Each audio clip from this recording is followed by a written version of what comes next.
Pemirsa, rapat paripurna DPRD Kabupaten Badung masa persidangan kedua tahun 2019 berlangsung di ruang utama Gosana kantor DPRD Puspem Badung. Rapat dengan agenda penyampaian jawaban pemerintah terhadap pemandangan umum fraksi-fraksi DPRD Kabupaten Badung yang disampaikan langsung oleh Bupati Badung Inyoman Giri Praste. Rapat paripurna dipimpin Ketua DPRD Badung Putu Parwata, dihadiri para Wakil Ketua dan anggota DPRD Badung, Forkompinda, dan pimpinan perangkat daerah. Bupati Giri Praste berterima kasih atas usul, saran, dan koreksi terhadap pemandangan umum fraksi-fraksi DPRD Badung atas 4 ramperda dan 4 dokumen penganggaran daerah sebagai wujud kinerja antara eksekutif dengan legislatif.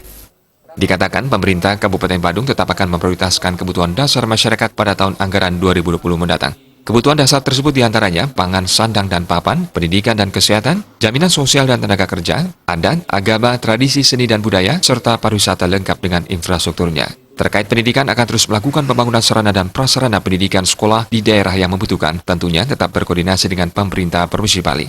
Begitu juga mengenai sarana dan prasarana di bidang kesehatan dengan membangun puskesmas yang diperlukan. Pada bidang pariwisata, pihaknya juga sependapat dengan usul saran Dewan untuk meningkatkan penataan, perbaikan infrastruktur, peningkatan sarana prasarana pendukung yang berstandar internasional. Banyak usulan saran dan itu menjadi program menjadi prioritas dari pemerintah. Kira-kira apa yang menjadi prioritas utama untuk di tahun 2020? Prioritas yang pertama, kita harus memenuhi kebutuhan wajib dan kebutuhan pilihan. Inilah yang akan kita proyeksikan dengan utuh yang dimaksud dengan kebutuhan dasar masyarakat Badung. Misal contoh nih, pangan, sandang, dan papan, pendidikan, kesehatan, jaminan sosial dan tenaga kerja, adat, agama, tradisi, seni dan budaya, pariwisata.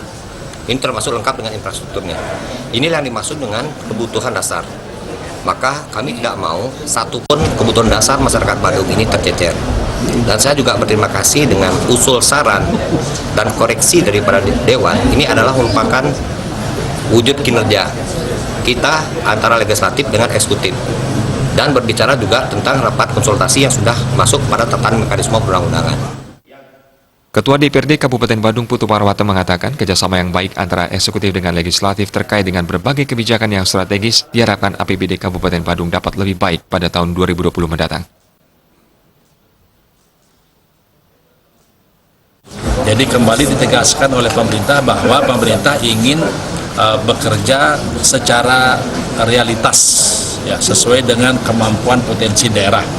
Oleh karena itu sudah disampaikan beberapa pandangan fraksi sebelumnya, sudah disampaikan jawaban oleh Pak Bupati bahwa Kabupaten Badung ini melakukan rasionalisasi terhadap pendapatan yang ditargetkan sebelumnya. Ditambahkan dengan kerjasama yang baik berdasarkan semangat kebersamaan dan gotong royong, penyelenggaraan pemerintah dan pembangunan di Kabupaten Badung bisa berjalan dengan baik, sehingga mampu mewujudkan Kerama Badung yang maju, damai, dan sejahtera. Putu Ratna, Bali TV.